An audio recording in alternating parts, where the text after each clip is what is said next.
ज़मान park की सूरत हाल इस वक्त नहायत तशवीशनाक है।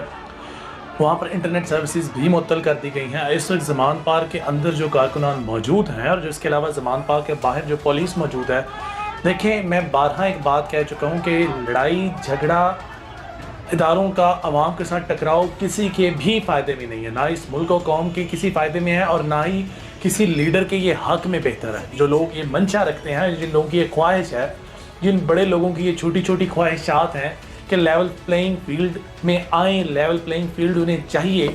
अभी कल या परसों की बात है कि किसी जलसे के अंदर, निजी जलसे के अंदर एक बीबी फरमा रही हैं कि जब तक लेवल प्लेइंग फील्ड नहीं होगा तब तक वो किसी भी कीमत पर इलेक्शंस में जाने के लिए मुस्लिम लीग नून को तैयार नहीं करेंगी। ये बात इस बात की मुंह बोलता सबूत है कि इस मुल्क पाकिस्तान में आइन की बालातरी, आइन की बालादस्ती किसी भी किस्म में खातर ख्वाह में नहीं लाई जा रही।